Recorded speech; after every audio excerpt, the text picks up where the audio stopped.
একটার জায়গায় 10খানা খেয়ে ফেলবেন। এইরকম ব্রেকফাস্ট রেসিপি থাকলে আর অন্য কিছুই দরকার লাগবে না, খেতে হবে দুর্দান্ত। নমস্কার বন্ধুরা, অমৃতা অ্যান্ড কুকিং চ্যানেলে সবাইকে স্বাগত জানিয়ে আবারও হাজির হয়েছি। তো যে সকল বন্ধুরা ইউটিউব চ্যানেল থেকে দেখছেন তারা প্লিজ চ্যানেলটাকে সাবস্ক্রাইব করে আমার পাশে থাকবেন, আর যারা ফেসবুক থেকে দেখছেন তারা পেজটাকে ফলো করে রাখবেন, লাইক দিয়ে ভিডিও দেখা শুরু করবেন। তো চলো রেসিপিটি শেয়ার করা যাক। তো এই টিফিনগুলো রেডি করবো, তার জন্য প্রথমে একটা বাটি নিয়ে নিয়েছি। এখানে আমি নিয়ে নিয়েছি চালের গুঁড়া, এটা আছে আতপ চালের গুঁড়া আছে। এরপরে দেখুন নিয়ে নিয়েছি সুজি। এখানে আমি দিয়ে দিচ্ছি লবণ স্বাদ মতো। এগুলোকে হালকা করে শুকনো উপকরণগুলোকে এইভাবে একটু ভালো মতো করে মিশিয়ে নিচ্ছি আগে।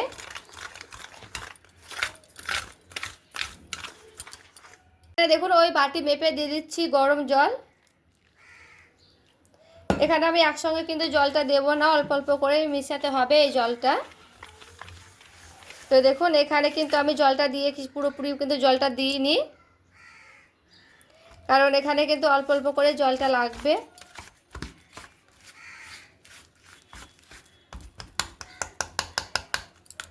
এরপরে দেখুন হালকা ওষুধ গরম আছে। তো এই অবস্থাতে এইভাবে আমি সুজিটার সঙ্গে আর চালের মিশ্রণটার সঙ্গে একটু ভালো মতো করে মাখিয়ে নিচ্ছি। একটু 2-3 মিনিট একটু এইভাবে মেখানোর চেষ্টা করবেন, এতে করে খুবই ভালো হবে।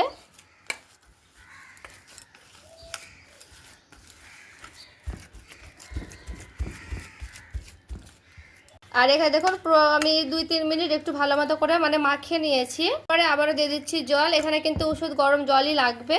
দেখুন হালকা কিন্তু এইভাবে গরম আছে জলটা। তো জলটা গরম থাকলেও খুবই ভালো, কিন্তু এইভাবে কিন্তু হাত দিয়ে মাখিয়ে নেওয়ার চেষ্টা করবেন। আর এখানে দেখুন জলটা দিয়ে কিন্তু খুব সুন্দর করে এইভাবে মাখিয়ে নিয়েছি। দেখুন দিয়ে দিচ্ছি লাল আটাটা। আমার কাছে আজকে সাদা আটাটা নয়, তাই দিলাম না। তো হাতের কাছে থাকলে কিন্তু দিয়ে দেবেন। এরপরে সেই লাল আটাটার সঙ্গে এইভাবে খুব ভালো মতো করে এখানে মিশিয়ে নিতে হবে।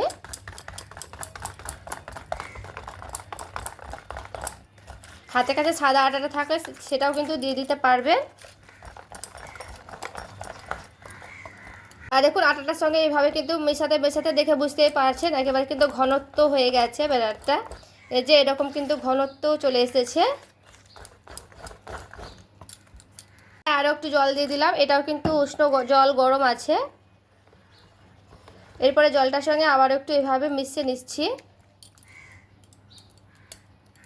এখানে ঢাকা দিয়ে দিলাম, ঢাকা দিয়ে রেখে দিলাম রেস্টে কিছুক্ষণ। এরপর এখানে আমি 15 মিনিট পর ফিরে এলাম।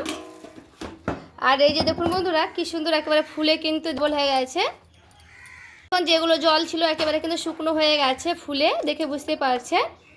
এখানে কিন্তু আমার খুব সুন্দর করে এই যে দেখুন কি সুন্দর কিন্তু হয়ে গেছে শুকনো শুকনো। তো এরপরে এখানে একটা মিক্সিং বোল নিয়ে নিয়েছি, মিক্সিং বোলে দিয়ে দিচ্ছি। দেখুন এখানে খুব সুন্দর করে একটা মিহি পেস্ট করে নিয়ে চলে এলাম।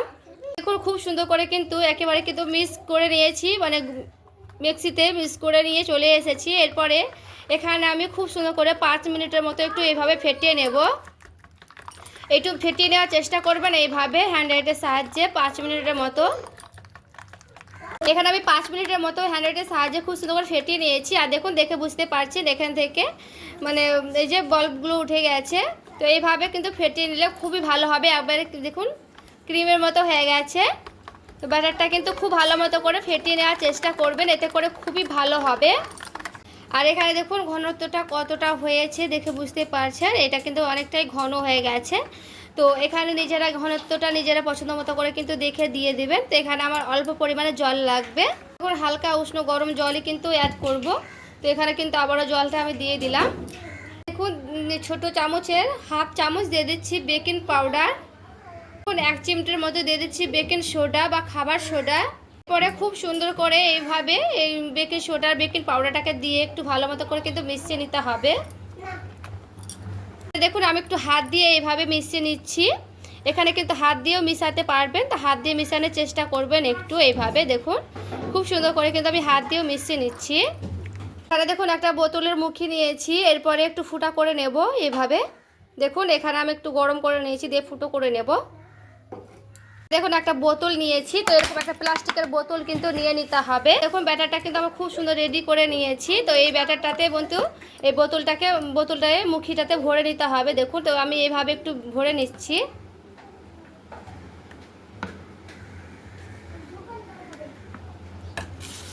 তো দেখুন খুব সুন্দর করে কিন্তু ভরে নিতে হবে।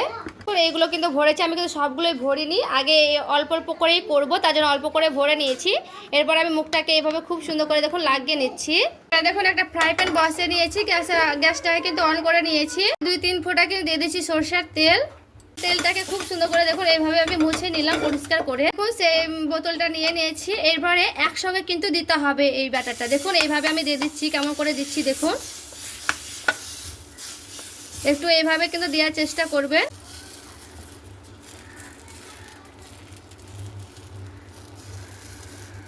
এরপর একটু ঢাকা দিয়ে দিতে হবে।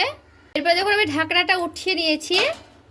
আর এই যে দেখুন বন্ধুরা কি সুন্দর কিন্তু হয়ে গেছে। এভাবে কিন্তু হালকা করে দেখুন ছেড়ে ছেড়ে গেছে, দেখে বুঝতে পারছেন। এই যে দেখুন কি সুন্দর কিন্তু হয়েছে। আর ডিজাইনগুলো দেখুন সাইড থেকে কতটা সুন্দর লাগছে। তো এটা কিন্তু আমার রেডি হয়ে গেছে। তো এটা আমি নামিয়ে নিচ্ছি।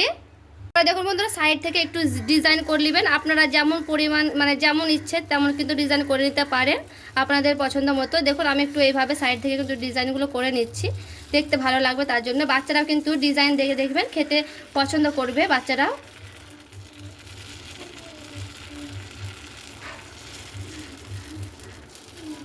ঢেকে দিলাম। এটাও দেখুন রেডি করে নিয়েছি। এরপরে এটাও কিন্তু আমি উঠে নিচ্ছি। আর দেখুন কি সুন্দর কিন্তু ছেড়ে ছেড়ে যাচ্ছে, দেখে বুঝতে পারছেন। একটু আমি হালকা করে ডিজাইন করে নিয়েছি, আপনারা কিন্তু যেমন পছন্দ করবেন তেমন কিন্তু করে নিতে পারেন। আর দেখুন বন্ধুরা টিফিনটা রেডি করে নিয়ে চলে এসেছি। আর দেখতে দেখুন কতটা লোভনীয় হয়েছে। আর অনেক রকম করে তো টিফিন রেসিপি তৈরি করেছেন, একটু অন্যরকমভাবে তৈরি করে দেখতে পারেন। বাচ্চারা কিন্তু খুবই পছন্দ করবেন, যেহেতু একটু নতুন ডিজাইন করে তৈরি করলে বাচ্চারা কিন্তু এই নতুন জিনিস দেখে কিন্তু অনায়াসে খেয়ে নেবে পুরোটাই। তো বন্ধুরা আজকের আমার টিফিন রেসিপিটি কেমন লেগেছে অবশ্যই আমাকে কমেন্ট করে জানাতে ভুলবেন না। তো ভালো লেগে থাকলে প্লিজ একটি লাইক করবেন আর চ্যানেলটাকে সাবস্ক্রাইব করে আমার পাশেই থাকবেন। তো দেখা হচ্ছে আর একটি রেসিপির সঙ্গে। সবাই ভালো থাকবেন, সুস্থ থাকবেন।